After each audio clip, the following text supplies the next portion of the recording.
আরে আরে, কি করছো? এক্ষুনি মেয়ে চলে আসবে। ছাড়ো বলছি। উফ, সব সময় তোমার এই এক অজুহাত। ভালো লাগে না। আসল কথা, তুমি বড্ড বেরসিক। বেরসিক? আর বলতে হবে না। কাল রাতের কথা মনে নেই? তখন তো একেবারে ছেড়ে দে মা কেঁদে বাঁচি অবস্থা হয়েছিল। সত্যি, এক এক দিন যেন তোমার উপর পেতনি ভর করে, যাকে কিছুতেই সন্তুষ্ট করা যায় না। এই, একদম ভালো হবে না বলে দিচ্ছি। পেতনি কাকে বলছো তুমি? আদর আর খুনসুটির এই ছবি রোজই বিহান আর ঋতিকার বাড়িতে দেখা যায়।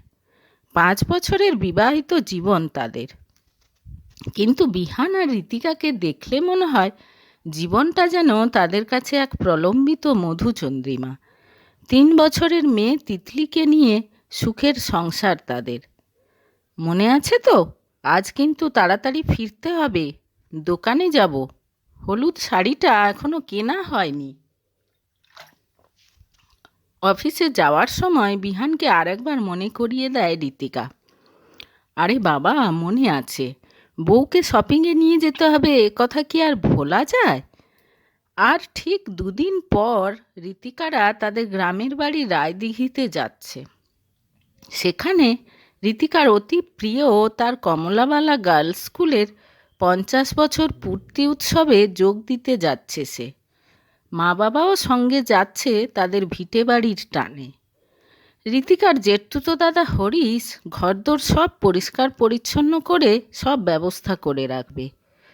প্রায় 12 বছর পর রায়দিঘিতে যাওয়ার জন্য ঋতিকা এবং তার বাবা মা সবাই খুব খুশি আর উত্তেজিত। স্কুলের অনুষ্ঠানে পুরনো বন্ধুদের সঙ্গে দেখা হলো ঋতিকার। খুব হৈ হৈ করলো সব বন্ধুরা মিলে। কিন্তু তাদের ক্লাসের সেকেন্ড গার্ল বন্নিকে দেখে বেশ অবাক হয়ে গেল ঋতিকা। বড়লোকের সুন্দরী মেয়ে বন্নির বিয়ে হয়েছিল কলকাতায় এক সম্ভ্রান্ত পরিবারের ইঞ্জিনিয়ার ছেলের সঙ্গে। বিয়ের 3 বছর পর স্বামীর পরকীয়ার কারণে ডিভোর্স হয়ে যায় তার। বাপের বাড়িতে ফিরে এসেছে সে। টাকা পয়সার অভাব না থাকলেও দাদা বৌদির সংসারে অনাকাঙ্ক্ষিত হয়ে থাকতে থাকতে মানসিকভাবে বেশ বিপর্যস্ত হয়ে পড়েছে বন্নি। বন্নির মুখে এইসব শুনতে শুনতে বেশ মন খারাপ হয়ে গেল ঋতিকার। তুই এক কাজ কর না, কলকাতায় চলে আয়। আমার হাজব্যান্ড তার অফিসে তোকে একটা কাজ ঠিক দিয়ে দেবে। কোনো অসুবিধে হবে না। নিজের মতো থাকবি আর চাকরি করবি। দেখবি অনেক ভালো থাকবি।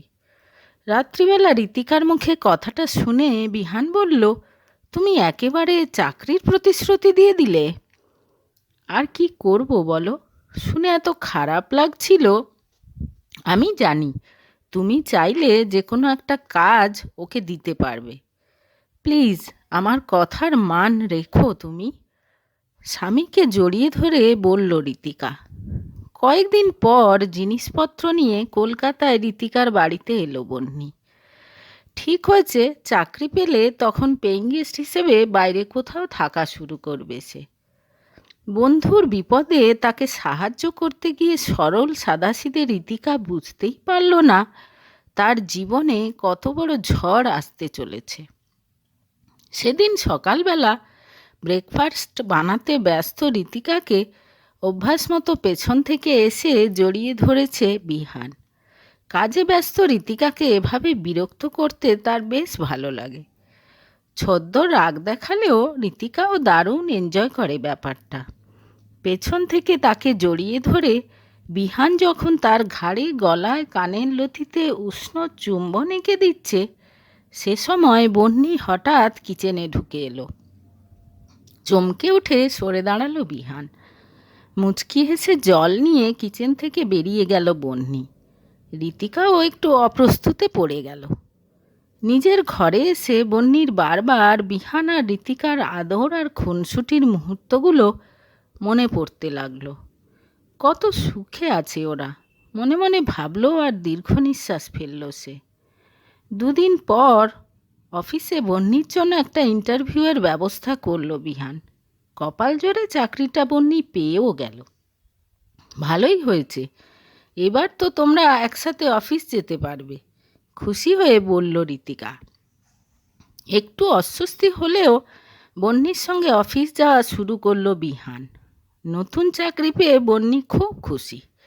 অফিসে মাঝে মাঝেই কোনো কাজ করতে গিয়ে কিছু আটকে গেলে বিহানের চেম্বারে গিয়ে তার সঙ্গে আলোচনা করে নেয় সে। ধীরে ধীরে তাদের দুজনের মধ্যে সম্পর্কটা অনেক সহজ হয়ে ওঠে। আর একদিনের ঘটনা, রাতে খাওয়ার পর সোফায় বসে একসাথে টিভি দেখছিল বিহান আর ঋতিকা। মেয়ে ঘুমিয়ে পড়েছে, বন্নিও তার ঘরে।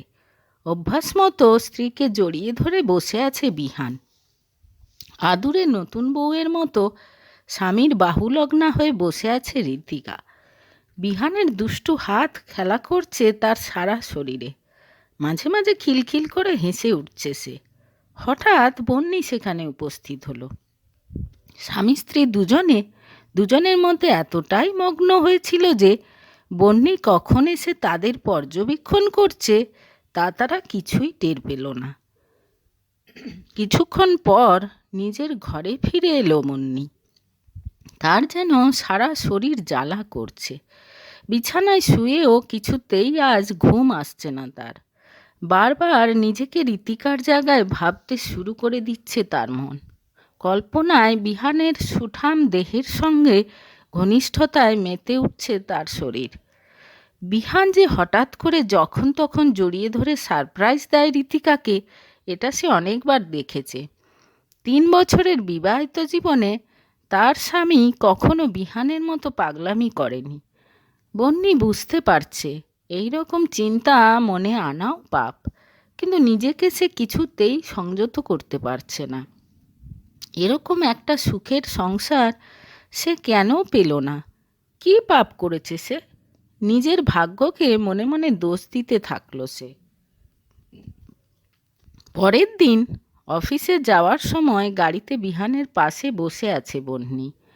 সদ্য স্নান করা বিহানের শরীর থেকে আসা ডিওর সুগন্ধে আচ্ছন্ন হয়ে যাচ্ছে বন্নির সমস্ত অনুভূতি। গিয়ারের ওপর রাখা বিহানের হাতের দিকে তাকিয়ে বসেছিল সে।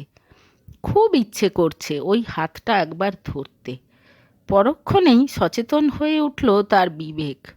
এসব কী চিন্তাভাবনা আসছে তার মাথায়? নিজের চিন্তাভাবনার জন্য মনে মনে নিজেই লজ্জা পেয়ে গেল বন্নি। এদিকে রান্নাঘর গোছাতে গোছাতে বন্নির কথা ভাবছিল ঋতিকা। মোটামুটি ভালো একটা চাকরি পেয়ে গেছে বন্নি। এবার একটা ভালো জায়গায় ওর পেইং গেস্ট থাকার ব্যবস্থা করে দিতে হবে। সামনের রবিবার পেইং গেস্ট দেখতে বেরোবে মনে মনে ঠিক করে নিল সে। অন্যদিকে অফিসে কাজ করতে করতে বন্নির বারবার বিহানের কথা মনে পড়ছে। অফিস থেকে ফেরার পথে সে বলল, আমার কয়েকটা জিনিস কিনতে হবে, আমাকে একটু শপিং মলে নিয়ে যেতে পারবেন? ঠিক আছে চলুন। গাড়ি ঘুরিয়ে মলের দিকে চলল বিহান। আসলে বিহানের সঙ্গে একটু সময় কাটানোর জন্য ভেতরে ভেতরে অস্থির হয়ে উঠছে বন্নির মন। মাঝে মাঝেই তার মধ্যে যেন আলাদা একটা সত্তা জেগে উঠছে, যে সত্তা ভালো মন্দ ন্যায় অন্যায়ের তোয়াক্কা না করে বিহানকে কাছে পাওয়ার জন্য পাগল হয়ে উঠছে।